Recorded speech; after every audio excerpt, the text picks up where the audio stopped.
Bye weeks are supposed to be good for coaching staffs. We know what the track record is by the current head coach at Miami. So we will see when they tee it up against North Carolina coming up this weekend. Welcome into Miami Hurricanes Live here at the Voice of College Football. And, of course, leave your comments and your questions right here for the Wholesome One. Hey, man, how you doing today? I'm doing well, Mark. How about yourself? Hey, I'm go good. Canes. Got to throw that you up for everybody. It has been a very, very up and down season, mostly now, as of this point. And we still currently have a head coach who, is trying to push it together, and we all think it's his time to go ahead and hang it up. But one thing I did have homework for the Miami Hurricanes fans on my channel that I spoke about to them is I hope you spent the last 2 weeks really watching what real college football is and taking your time to watch it all over the country, Mark. Whether you're talking about Iowa, Penn State, whether you're talking about Arkansas and Ole Miss, whether you're talking about Texas and OU, you got a chance to see how college football, when it's at its finest, even Texas A&M upsetting the number one team in the country in Alabama, in the purity of watching a family cry as they're praying for their son to go out there and kick a game-winning field goal. And that video going out and you almost coming to tears with watching it because it's just you can feel that. You can feel the emotion of if that's your nephew, your cousin, your brother out there about to kick a game-winning field goal for a program that needs that win. They need Jimbo Fisher. He needs this solidifying win, and he did it. And he didn't shank it and make it go to OT and have to do it again. He hit it, hink, line, and sinker. The crowd goes nuts. They storm the field. They paid a $100,000 fee, and that's okay. But what a great chance to be able to sit down and watch college ball because we played 2 Thursdays ago. So you had that Saturday, which was last Saturday, and you had this Saturday that came up, and you wake up and you don't have to worry about the stress that Miami's going to bring to you. You're able to go, let's watch some ball today, man. You can watch FCS all the way up to Group of Five, to Power Five. And, Mark, what was so happy for me is a lot of people did. And they had plenty of things to come back. And when they compare what we had been doing on the football field to what was happening at all these other schools, and Auburn almost beating Penn State, and then Auburn turning around the next weekend. I don't know if it was the next week or sometime after, but being able to go and beat LSU. One of the first times Auburn has done that in recent dates. So Texas having OU down and then OU coming storming back after benching their QB and converting a couple 2-point conversions and then on a walk-off touchdown right up the gut to win the game. All of those things is great to be able to sit. Tallahassee destroying UNC all up and down the field. Now, Miami fans, we won't ever root for that, but it showed you, hey, there's a little chink in this armor. There's a team we're going to have to play here soon. And then there's a team we're going to have to play about 3 or 4 weeks away from now who's getting better. And you see, if you have good coaching, year 2, you see what Mike Norvell is doing with Tallahassee. And we all know their roster is not that talented. But look at how they play. Look at what happens when they were on a national stage. Now, although Notre Dame is not all of that, you got a chance to see, even when their back was against the wall, they never quit. You're going to have to really beat them and put them out because they're going to keep fighting. That is from the head coach down. That's accountability, that's culture, and that's want to, man. We're going to see. We're going to see. Notre Dame, Virginia Tech came down to the wire. And, of course, the Hokies are another team that Miami's going to face here very soon. Absolutely. Absolutely. Well, we've got some news off the field before we get to everybody's comments and questions. And, of course, leave them there in the live chat. We appreciate everybody being here every Tuesday, 1:15 Eastern time.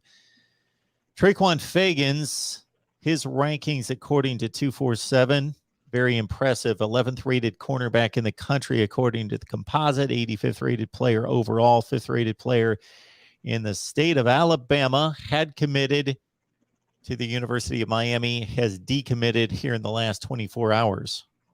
Yeah. We all saw that one coming, Mark. There was a lot of what I had to tell people is you can't get mad at the young man. Oh, when you make a commitment, there's an accountability. You ride with that team no matter what. No. When you're discussing the top echelon of college football and the top echelon of recruiting, the lifeblood, these young men are trusting their futures to you to help get them to the NFL. We're not talking about a three-star who needs all the development in the world to ever see Sundays. You're talking about someone who has offers from all the big time schools, can go to some of those big time institutions, can go and truly be a part of a 10 win, 11 win, 12 win program, win a couple natties in SEC championship games, whether that be at Alabama, at Auburn, at Georgia, at LSU. He can go up north to Ohio State. He can go over to USC. He can go wherever. Oregon that are building really nice programs and roll with what's happening there, but more importantly, be developed and have someone tap into his natural talents and add something that he doesn't already have naturally. Maybe be able to help grow his football IQ, help him to be able to read routes based on formations, those little things that they need to be able to grow to play on Sundays and change their families' lives. What we're doing at Miami right now isn't any of those things. And we can't, you have the ability to be mad at anyone for not wanting to come here. But if you're that good, why? Why come here and trust your future to a program that has given a good goddamn about their football, an institution forever? Okay. Oh, if you win, you win. If you don't, you don't. Just hand me the check at the end of every season. That's what we care about. And I can't get mad at him. Our QB right now, Ja'Curry Brown, there's a lot of rumors around that. And people thinking that he's going to, he made a tweet out today speaking about accountability. And if there's no accountability from the head coach down to the players, then you don't have a team. Okay, I might have misquoted him somewhere in there, but it's something along those lines of what he was saying. And a lot of us Miami fans are basically like, yeah, he's probably talking about the University of Miami. And what we don't understand as far as media is why fans are mad at these recruits. Okay, why were fans upset with people like Julian Armella, who's a top 5 offensive tackle in the country, said he wanted to wait to see Miami win before he commits? Of course, he can go anywhere in the country. You talk about a guy that can go to Iowa. Talk about a guy that can go to Georgia and Bama, Wisconsin, people that have been filtering out Oregon with Mario Cristobal, filtering out top 10 offensive lines in the country. He can go and be a part of that. Or he can come here and be a part of a bottom tier offensive line and be a part of the change. No. What you want is to make sure that the adults are a part of the change. You shouldn't have grown men begging 18-year-olds to come and help save their jobs. That's not what this gig is about. Coaching is about being able to help the young men grow. They come to you as kids. You help them grow to be young men. And if they're going to be good football players, hey, God bless. We want that. We want you to be a great football player. We want you to be a better young man. We want you to be a better person and learn and grow here. Okay. It's not about you just coming here and like, all right, go out there and save my job, throw the ball and catch touchdowns. That's not what you want to be, especially at a place like the University of Miami that already has a really negative viewpoint from outside looking at the University of Miami. We have to do better, man. We have to do better. So I tell you what, I understand why he decommitted, and I understand why guys like Shamar Stewart and guys like Julian Armella, who were public about this, we want to see Miami win before we commit and dedicate our next 3 to 4 years, because that's not a 4 to 5 year young man. When you're talking about top 5 or top 10 at their position, they're there for 3 years and they're gone. Okay, and it's your job to develop them to be that great, because they're going to walk in as the best offensive lineman on the team. Are they going to leave as the best offensive lineman coming out of the ACC? Or did they always just be the best offensive lineman at Miami and they're going in the fourth or the fifth round because they had no one there to push them, no one there to develop them, no one there to help them grow? So I for one, am not upset with these young men. I am not. And I wonder what is going to serve recruiting stability better with a number of these. What we now have is a list of 8 hard commits for the 2022 class, and we've got a coaching situation that's somewhat unstable because of what the speculation is concerning the future of Manny Diaz and his staff, as some losses are mounting. So I guess it depends on the particular individual as to whether the more stable situation is to keep the head coach, see if he can turn it around, turn this into a 9-3 season, 8-4 season, or if some recruits would be more impressed and feel more secure with letting Manny Diaz go immediately, and that, okay, they've made the change. I don't have to speculate. I don't have to guess as to whether he's going to be gone at the end of the year. It's done. And now I'm hoping that they're going to move on to somebody competent. I think you're right. Um, as far as it depends on the young man. Because we've had a lot of that battle in the Miami Hurricanes fan base where people are like, no, hold on to the staff because we're going to lose the recruits. You're going to lose the recruits anyway. The product we've been putting on the football field is not going to have anyone in their right mind who's a middle of the road or a high 4-star or a 5-star want to come and be a part of this. Now, if they're thinking emotionally, maybe, which is what Miami has been playing on, because guess what they do? Come make the crib great. Come make the crib great. If you had the right administration and the right staff, of course I would come there and help it grow. But why come and sacrifice mine for nothing? That doesn't make any sense, you know. But again, I don't want to go down that road and repeat all of that all over again. It just, in my opinion, that's why I said pull the plug, pull it, because what that would show coaches and these high school young men is Miami is serious about pulling the plug and getting this together. They see it's wrong. They can't right this wrong. Let's pull the plug. Let's look somewhere else. Because then what you can do is when you're trying to bring in these people, and in my opinion, the person I want is probably going to be in the Rose Bowl, and you won't be able to get it done until after January 1st because the Rose Bowl is on January 1st. Of course, I'm talking about Mario Cristobal at Pumpkin.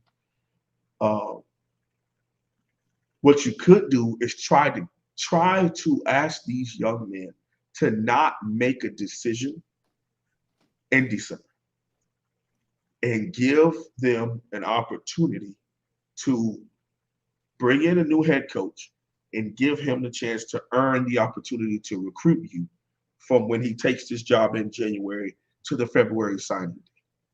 Now, a lot of people, these top tier recruits, already have their decision made by November. They're just waiting on the paint to dry in December because it's already been known. They've gone on their visits. They've done all of that. They're going to go sign in December. They're early enrolling, and they're going to go.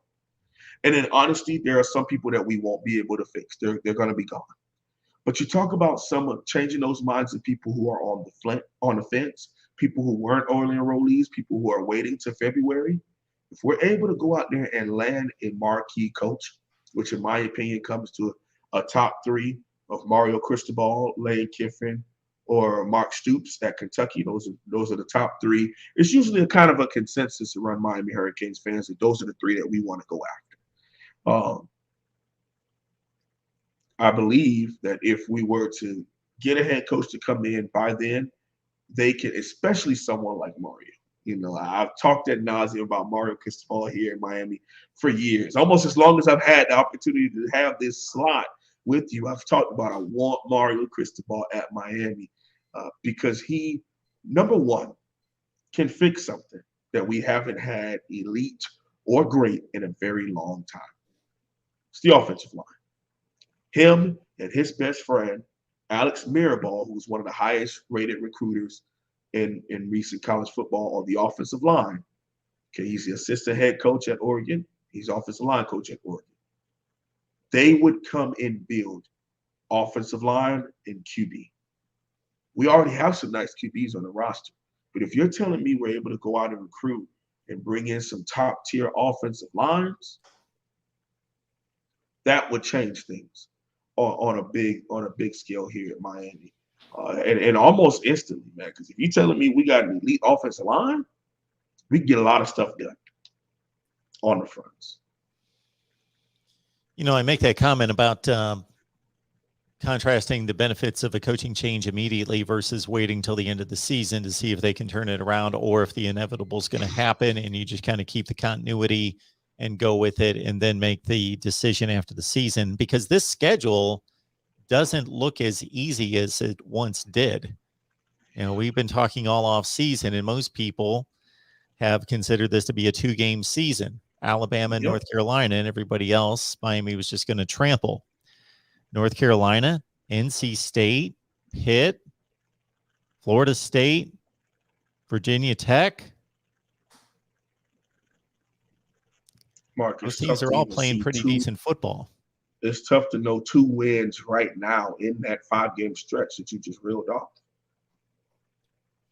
Yeah, they're not great teams by any stretch, but they're all playing at a certain level. They've all beaten some decent teams too. And the thing about Miami that I've said is, if we're being honest, all these other teams seem to have gotten better over the season, except for the University of Miami. You take what happened week 1, and you take to right now, halfway through the season. And I'm not saying on an upward trajectory as far as wins. That's a separate conversation. What are you seeing with your eyes? Are you seeing growth? Texas A&M was dead in the water. The number 1 team in the country walks in there, and they were the better team that night. They made the most plays that night. They finished the game that night. Now, could Texas A&M turn around and lose a game next week, and everybody's like, oh, sure, that could happen. I mean, look, Arkansas was the talk of college football. They've lost 2 straight. Okay? Kentucky is rolling right now. And they got Georgia rolling into town next week. Well, I think they got to go at Georgia. Either way, they got to play Georgia this upcoming week on Saturday. That's going to be a big, let's check your chin kind of game. And could you imagine if Kentucky's able to pull that kind of thing off? And now everyone in college football has at least 1 loss? You know, I know you root for chaos because it makes great content, you know, with things of that nature. And, you know, you're going to have to do the MarkRogersTV top 25 that actually makes sense. And I don't know, man. Kentucky might be the number 1 team in the country because guess what? They would have had the best win in the country up until that point. You guys got to check that out. It's super entertaining. Mark's top 25 that actually makes sense. I love it. Oh, that's good stuff. Good stuff. All right, everyone. You know what the drill is. Leave your comments and questions. We'll get to them right here at the Voice of College Football. We got the wholesome one here, as we always do every Tuesday. So these coaching candidates. We have talked a lot of Mario Cristobal, and you have been front and center about your campaign. You have not been shy or hesitant to say he's the guy to go get. I had somebody ask me the other night, now, why would Mario Cristobal come to Miami? And I thought it was a pretty easy discussion and points to make. On the other hand, I don't know I think with any successful coach across the country, you can come up with the priority list of what they want, what they typically are searching for, what drives them, what the incentives are, but they're in different orders. They all want to make more money. They all want to win. They want to be shown a campus, a university that is driven and that will supply them with the type of facilities and infrastructure and support that they need to win. They want to look at the recruiting footprint. They want to look at to varying degrees. Does my family want to live in this part of the country?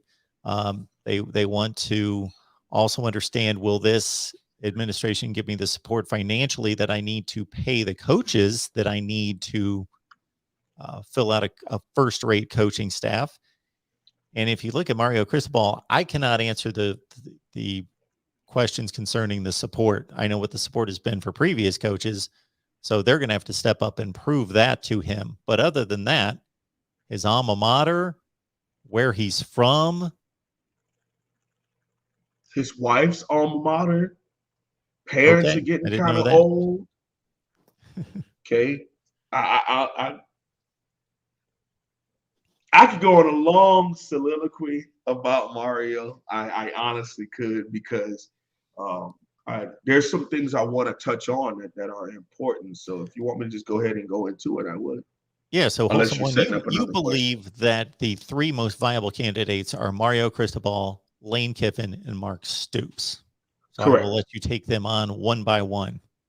So I'll start from the bottom and go to the top, because I mean, y'all know I'm gonna spend forever on Mario. So um, I'll tell you what, there are also three separate ones that uh, someone like Tom Herman is starting to get a little bit of a heat for Miami. And people love it because they looked into his bowl game. They looked into his time with preparation, win ratio. He's undefeated in bowl games, including his time at Houston when he beat Tallahassee when he was at Jimbo had to come to the Texas Bowl and play Houston, and they beat him. Okay. You also look at someone like Hugh Freeze. A lot of people were big on Hugh Freeze, and this would be the big his way back into college football. And yeah, he's going to want to kick everyone's butt. Sure. Um, there's a lot of talk about what happened with him at Ole Miss. And I have not done enough research to be able to speak on it, so I won't. Um, People have said it's similar to what happened at Baylor, and some people have said he just was paying players. So, I don't know enough, so I'm not going to touch that. But I know a lot of people want Hugh Freeze also, and then of course the whole Urban Meyer and then John Gruden stuff is now starting. The fan base wants those two all of a sudden, but I don't think we need to go down that route. So let's not. Let's stick to those top three. I'll start out with Mark Stoops. So Coach Stoops has been at Kentucky since 2013. So it has taken him a while to build what we are seeing right now. It's the number one thing I'll speak on. Yes, it's the SEC. It's Kentucky. He's climbed from the 70s up to the mid 20s and early 30s sometimes in his recruiting classes. Complete night and day from what they have been getting at the University of Kentucky. He's beaten a team that they all thought would not be possible more often than they have done in their history of beating the University of Florida. Okay, that's really good. He was a former grad assistant here at the University of Miami.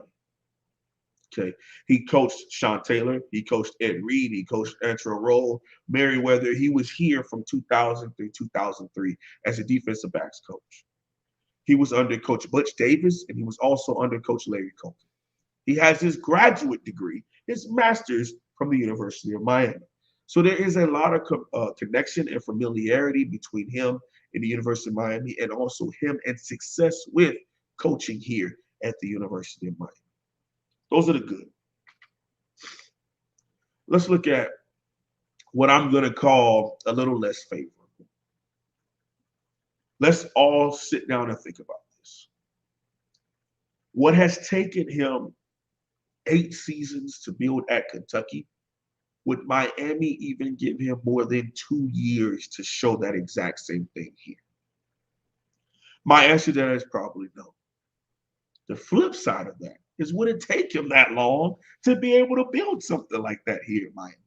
My answer to that is probably no. Who would come as his offensive coordinator, because he's a defensive guy, would be a big question.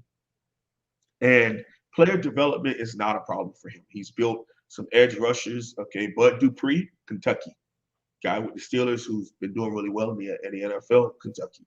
Okay, they had a nice running back. I can't think of the young man's name, but they even went to like this Wildcat thing and made a Benny bowl Snell. game. Snell. Benny Snell. at Kentucky, recruited and developed under Coach Stoops. So I think he is a valuable candidate.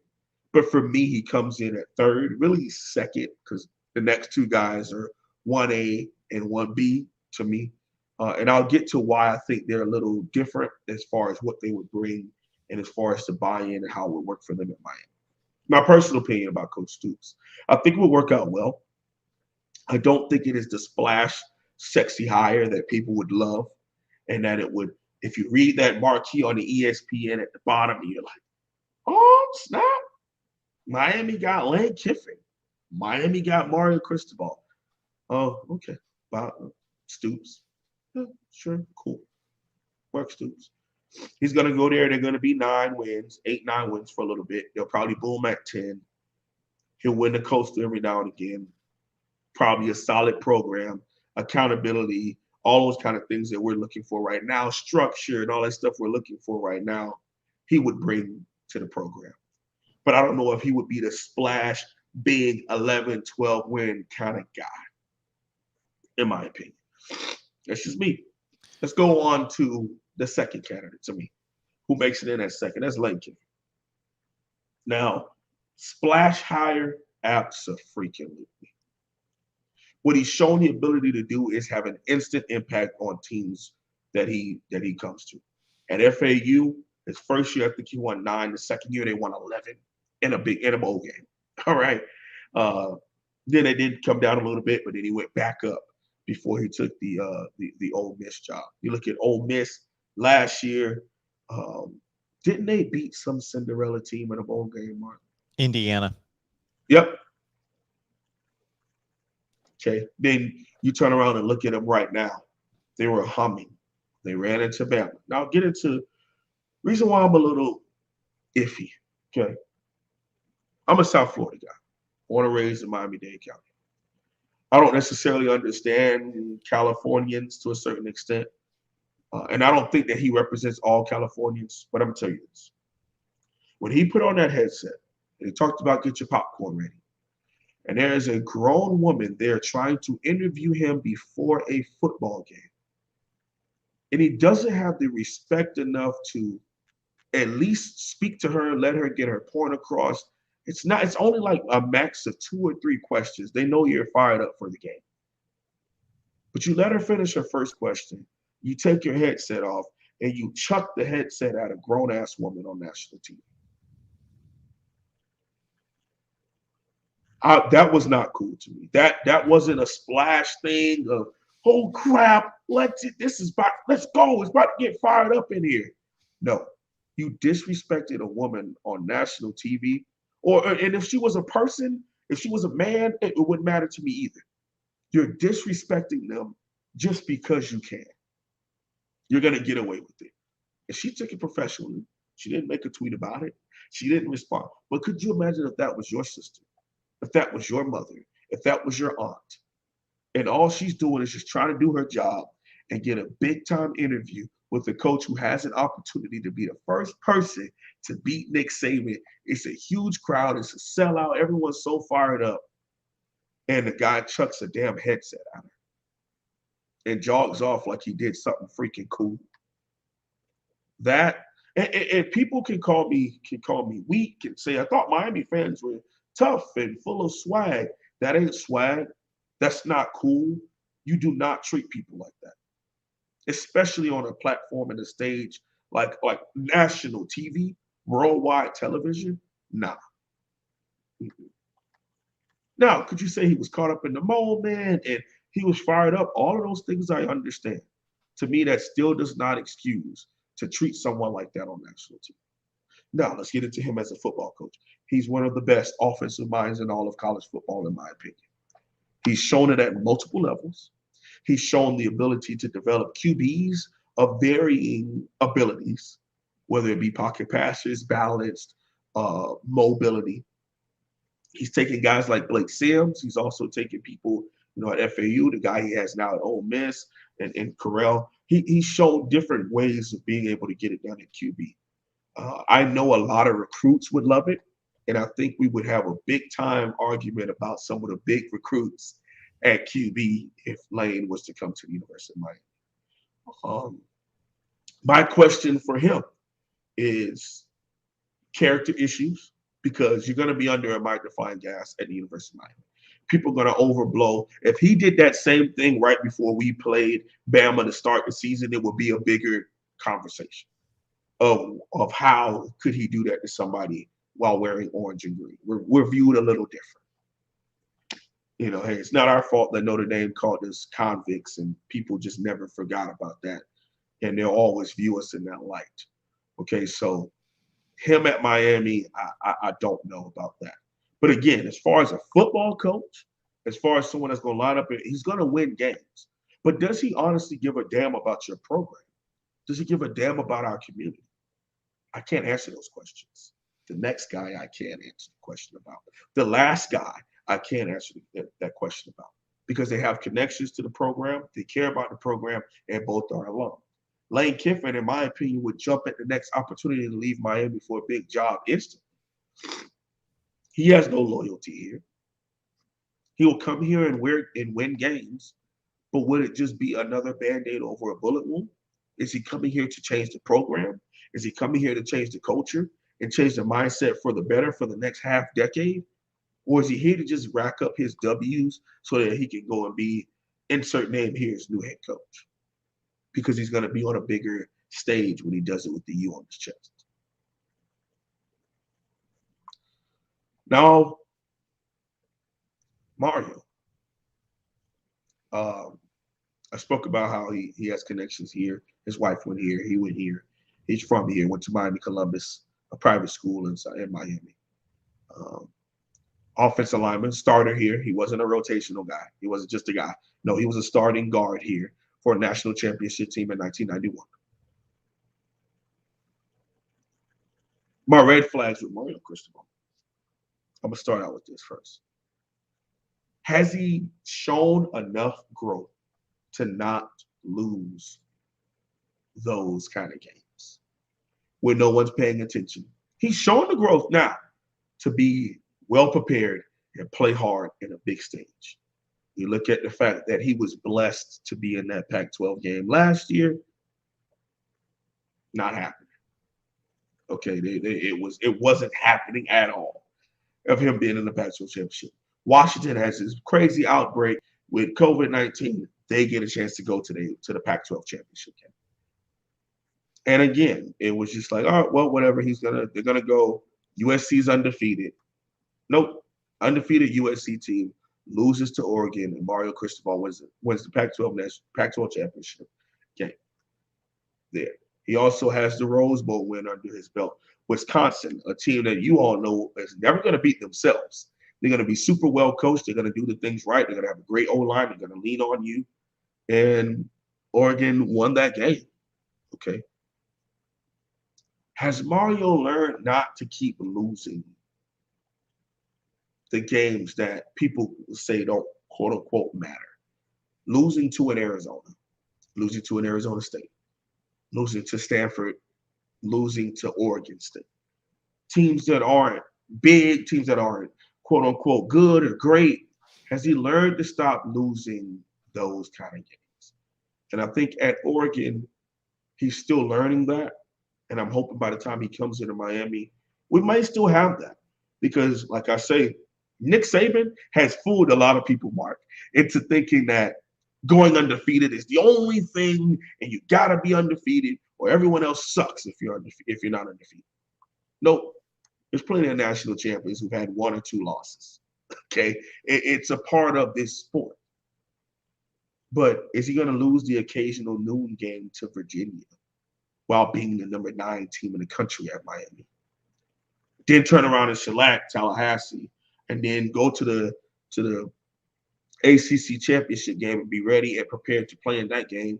But even if we win, we can't go to the playoffs because we had a loss to Virginia and a loss to Pitt because we weren't focused. And although it's 10-2, now 11-2, we can't go to the playoffs.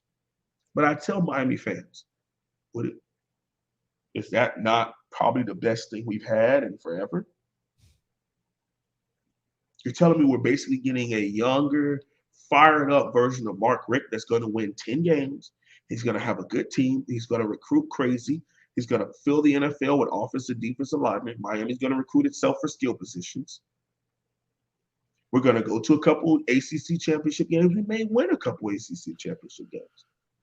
Over the next 4 or 5 years, I could see him making 4 ACC championship game appearances and maybe winning 2 of them. That would be the best stretch in Miami football since us winning the national championship in 2001. I would take that. I would take someone that's going to come here and be focused, build a good team, have accountability, win some games. He's going to lose a couple. That's what happens in college football. But are we going to look like we belong on that football field, or are we going to look like whatever? Like, oh, we don't really want to be here today, but we have to be here because we're all on scholarship. So that's where I have my little ups and downs when it comes to Mario. You know, is he ready? I know he'll have the team ready for big games, but are they going to be ready 12 Saturdays out of the year to go out and play Miami Hurricanes football to a high standard? And another question for him is, who would he bring in as his offensive and defensive coordinator? Because he can't lean on being able to take over. He's a CEO kind of coach. He's a player coach. He's an offensive line coach, and he has to kind of lean on his coordinators and his assistants. So I believe he would be very dependent on who Miami would be able to give him as a coordinator, give him the money to go grab as an offensive defensive coordinator and build the staff, because he can't come in and start calling plays. No, he's never been a play caller. He can't go over and start calling plays on defense. No, that's not him. So he would have to go to a situation where they give him the money and the ability to go out and build a nice assistant staff around him to grow from there. So that was a very long time of talking without taking a breath. But there was my breakdown of all 3 of the top coaches. And, you know, hey, I appreciate the encouraging words from the chat, man. I appreciate it, guys. Thank you. We will read through some of the super chats. I will add a few things that come to mind regarding these 3 coaches. I think it's a good point about the breakdown of key wins and disappointing losses for Mario Cristobal at Oregon, because you would have to say, since he's been there, the 4 most important games that program has played have been 2 Pac-12 championship games that they won, a Rose Bowl they won, and going to Ohio State against what was the number 3 team in the country this year and win. Yep. But they did have those letdowns that the Wholesome one outlined. So coming from where Miami's been, you can certainly, if that's what it would be over the next 5 years, you can certainly live with that. But that has marred his tenure there to a certain extent, or those letdowns. And they had one a couple of weeks ago on the road against Stanford. And also, you make a good point concerning the coordinator situation, where Lane Kiffin is so strong as an offensive mind and calls his own plays as the head coach. He is the offensive coordinator. Right. Where Mario Cristobal, you need a strong coordinator on both sides of the ball. And to the point I had made earlier, when candidates, top of the rung candidates, are interviewing for jobs, they want to know what kind of budget they're going to be given for a coaching staff. And then you can take that number and you can look across the country and say, okay, what is that going to buy me? In the case of Lane Kiffin, again, you make a really good point about the incident a couple of weeks ago on CBS, that Lane Kiffin has made he has had these kind of incidents in his coaching career, but he has gotten much better. And he's gotten to a point where I thought, up until he did that a couple of weeks ago, and it's not the end of the world, but I think the Wholesome one did an outstanding job of outlining just the lack of respect above anything else. There's a lack of awareness. There's a lack of a lot of things, but the respect factor is the worst there, that here's a guy who has that in him, and many of us had thought that most of that had been cycled out of him, that there had been a maturity gained, and there probably has because it's less frequent than it used to be. And I'll bring this up from time to time, Wholesome One, when we run across, and this again, this is not like, we could point to a number of coaches both on the NFL and collegiate levels just here in the last few days or weeks and point out their misgivings that are far more serious and talk about what's right and wrong. But when I see something like that, I always divide it this way. You would hope that people would do what's right for the sake of doing what's right, because they love and respect people and because it's the right thing to do. But even if they don't do the right thing because it's the right thing to do, that they at least have enough sense and enough awareness and care for their own reputation and brand that they would do the right thing, even if it's not morally in them to do the right thing, that they would know, I have to do the right thing because it makes business sense. Right. And it confounds me when people don't even have that level of awareness or care to even just do it for what I would not consider to be the right reasons, but at least have a business sense and a brand sense. So yeah, what just those childish behaviors out of Lane Kiffin. And I think you make a great point again about the community, of knowing that Mario Cristobal cares about this community. It's in his blood. It's in his DNA. He and his wife, they would become part of the community. Their family would be entrenched in the community, versus Lane Kiffin. You always have to wonder if that next job comes and it's just a little bit shinier, that he's off and running. And he just views it. He's never shown that he will be loyal to an organization. He's never shown that anywhere. Nope. Mark Stoops, what's interesting about him is, in him, you've got a guy who has shown that he can get around his recruiting disadvantages. One way he's done that is, instead of looking south, not that he doesn't get players from Florida, Georgia, Alabama, etc., but he's made a strong effort to go north. So he's thought, okay, can I really compete against Alabama and Auburn and Florida for recruits? Well, sure, he's going to get, there's just so many players in the South, he's going to get those. But he's generally gone north, and he's gone into Ohio and Pennsylvania and Michigan, Pittsburgh, get a lot of his players. Like that, And he develops these players so well that they play way beyond their recruiting rankings, that you wonder how well he would do once he can recruit South Florida, what he would do with those players. Yeah, I've wondered that, and we've had that conversation amongst ourselves on my channel and things like that. Because I mean, at the end of the day, it might be one of the safe picks. Okay, another one of those people I think was Greg Schiano, but I think a lot of people have moved off of that because of the last couple of weeks.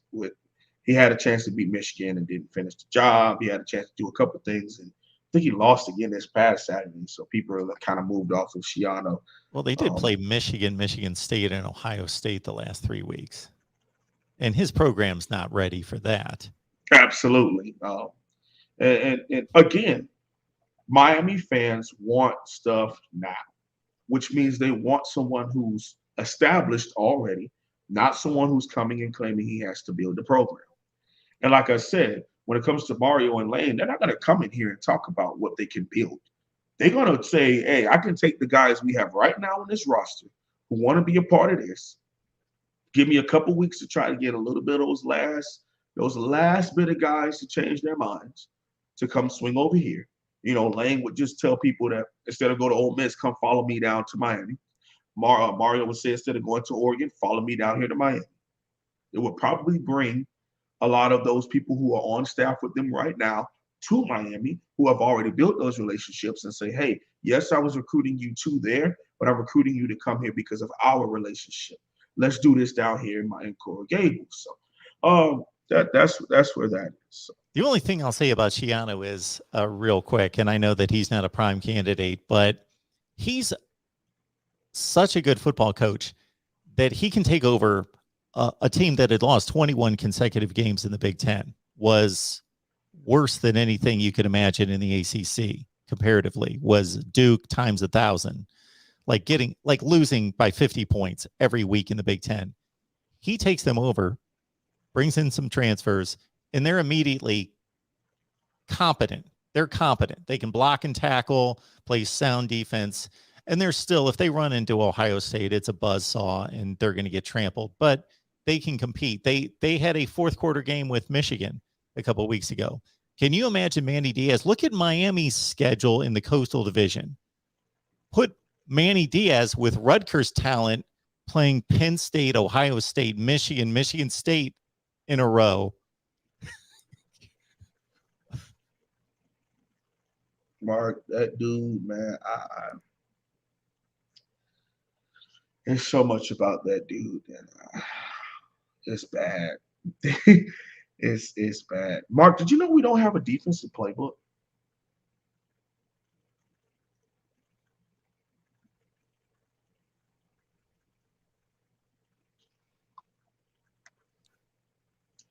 Mark, we don't have a defensive playbook. Did you know we don't have people in the booth?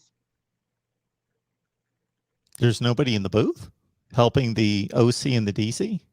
There's only offensive coaches in the booth. Did you know that, Mark? That's the kind of person we have leading this program. He thinks he's so that damn high and mighty. Oh, you got to line up and play Miami. Yeah, we're just going to line up and go off of statistics. Mark, they don't have a defensive coach in the booth.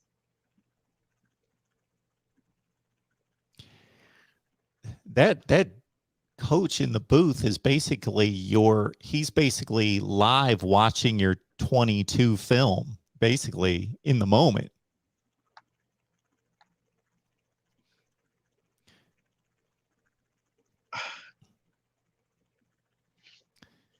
It's all right, and the reason why I know this stuff is we've had lots and lots of Miami Hurricanes legends come out of nowhere and do these interviews. Okay. And there was a Miami Hurricanes legend whose kid right now is being recruited by Miami. They asked to go over some of the plays in the defensive playbook, and he says, we don't have a defensive playbook. And he literally said that Miami only has offensive coaches in the booth, no defensive coaches in the booth.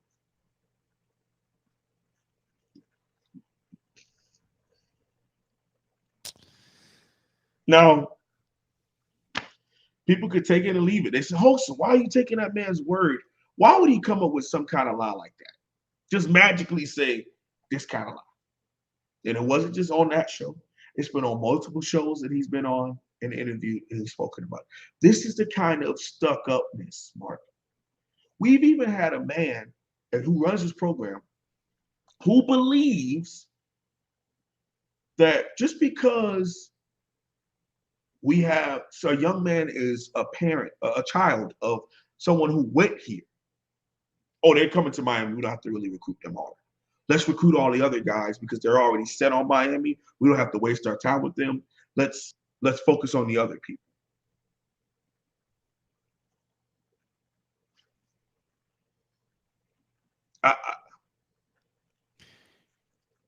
And this is where I go back to doing things for the right reason, but also doing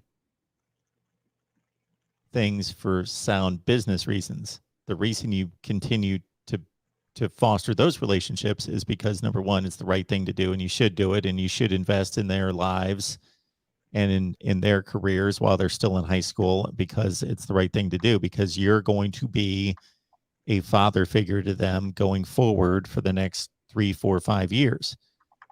But you also do it for good business sense, that you understand that if they're quality players, they still have other programs coming after them. And if you're just going to take them for granted,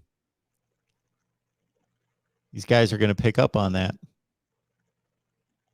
And Mark, someone says, Gage Shoddy says, that's not true. Streeter Streeter is football view. He's someone who's licensed with University of Miami to cover them as a media. Says that they do have a playbook.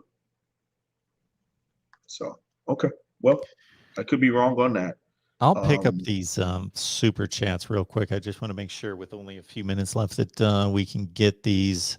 Corey Fleming, should we be concerned with decommits when we can always make up the difference in the transfer portal? Okay. The transfer portal is like free agency in the NFL.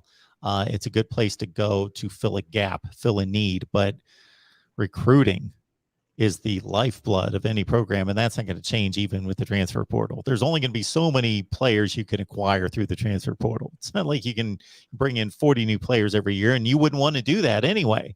You don't want to have to bring I them don't think in that's how and you want to build the program. terminology and build relationships and total culture change and all that with that many players. Uh, No, nothing's going to take the place of recruiting. mm-mm. Got another super chat coming in here. We've got this one from Michael. Thank you so much for that. Florida State fan here. Just want to say FSU beats Miami 24-23. I Okay. think we would lose to them, Mark. We would lose to them if Manny Diaz is still our head coach. I wholeheartedly believe that. And Mark, you know that hurts my heart more than anything. To have ever said something about like that. But um, this is probably the most pathetic excuse for a head coach that the University of Miami could have ever uh, wanted to run our program. And in all honesty, they have to let him go because he's doing nothing but negativity. Like I said, Mark, if we pull the plug right now, yes, we're going to get a whole bunch of decommits. But if Miami starts rolling with Coach Jess Simpson as the head coach, who is our assistant head coach, who would most likely take over because he is a very successful high school head coach in Beaufort, Georgia. And he also, I don't think Rhett Lashley has ever been a head coach. So I think he's one of the only people with head coach experience on our staff. Him and Garen Justice, and I don't think that the Miami administration would let Garen Justice run the program. So I think it would be under Coach Jess Simpson. Um, I think Miami could go on a nice run and win a couple games and make a bowl under Jess Simpson. Eerily similar to what happened with Larry Scott, who was our interim head coach in 2015. After folding in year 5, still looked like crap, and they were losing some games. They get blown out by Clemson. He gets cut. He gets fired. We go in a different direction. We go 4-1 under Larry Scott. He makes it to a bowl game, even though we do lose to Wazoo, and he didn't even get any interview to even be on staff on Mark Richt's staff. So, there's that. So, what I'm hoping is we get a chance to where um, Coach Diaz goes on and moves on with his life. I believe it is best for all parties involved. All parties involved. If we move forward, because then he can go somewhere else with his career. We can get on a different trajectory what we want to do here at Miami. And like I said, the first domino to fall would be, in my opinion, to bring in Alonzo Highsmith as the athletic director, and then we can move forward. Before we both need to run, Wholesome One, it's kind of shocking in a sense. Who would have thought this weeks ago that here we are, the week of North Carolina, and we didn't even talk North Carolina, Miami this entire show. So before Yeah, we you have to might have to run, change the title of this one, Mark. yeah, before we have to run here, a year removed from 626 yards rushing and 62-26 and almost 800 yards of total offense. This is a much different North Carolina program. They've got their own issues. Despite bringing back one of the best quarterbacks in the country, they seem to have it rolling, and they have been awful as well. This has gone from the game of the year in the Coastal Division to just another game, one of a zillion that are being played, that's going to carry a little tiny piece of the championship puzzle, possibly. So besides a win with Tyler Van Dyke at quarterback, what do you hope to see this week? Mark, I never root for Miami to lose. That's just not me. But I do think they have the better staff. I think they're going to be able to exploit some things that we haven't gotten done yet. And I think North Carolina is going to get out of there with a win of 34-20 against the University of Miami. I will be rooting hard for our players to go out there and execute and score and play at a high level. But in my unhumble opinion, I think UNC is still the better team. And I think that they got beat the week before. In my opinion, they probably were looking a little ahead to shellac us again because of a lot of the beef between the players and the staffs with Miami and North Carolina. And I don't think that they were as motivated for that Tallahassee game. And they looked very sluggish and a very nonchalant kind of approach to it. And when you bring that here, they're going to get refocused. They're going to get refocused. And we've always said this amongst ourselves. If a QB plays bad the week before, expect Joe Montana when he plays the University of Miami. It's just what happens. Hey, if you want a thumbs down because I'm a Debbie Downer, that's cool. I understand. Like I said, Mark, we're going to have to change this to coaching candidacy live with the host because we didn't get a chance to go on a nice long soliloquy. I know Cam Underwood will kill it tomorrow and he'll break it down as far as what's going to happen. So make sure you all are there for that because he'll break it down between the two. But hey, we'll see. We'll see. I think they're a little bit more explosive on offense, and we're still pulling teeth to get first downs. And if they get us to third down, Mark, we are the worst. We are 75th in the country on offensively converting third downs. And defensively, we are 104th on third down defense. Okay, we're talking about being ranked with teams like University of Southern Alabama and being ranked with teams like Rutgers on third down. That's what Miami is right now. And we also have one of the worst red zone defenses. We are ranked 115th out of 130 teams in red zone defense. So guess what? Guess what? You got almost a 50% chance to get first downs because we have a 43% completion rate against our defense on third downs. So that means almost 50% of the time you could get a first down conversion on third down. And we're one of the worst red zone defenses, so we're probably going to give up touchdowns to you down there. So hey, it's all good, Go Canes, and we'll figure it out. That's sarcasm if you all can't tell. Our tackling is still bad. They had a pretty bad tackling game last week, so we could see a whole bunch of explosive plays, and it could be a big-time shootout, or it could lean the opposite way. Miami gets flustered really early, and UNC's up 17-0, and Miami has to try to come storming back, and they don't have enough firepower to score fast enough or to stop UNC from scoring. So, in my unhumble opinion, I think UNC is 14 points better than Miami. Like I said, 34-20 UNC. And it hurts me to say these things. I just don't think that we're there yet. We'll see everybody back here tomorrow night, as the Wholesome One just mentioned. Cam Underwood, State of the U, 7 p.m. Eastern Time right here live. We've got our Nebraska show as well, 8 o'clock Eastern Time live tonight. Wholesome One, we appreciate it, man. Of course. God bless, and as always, go Canes.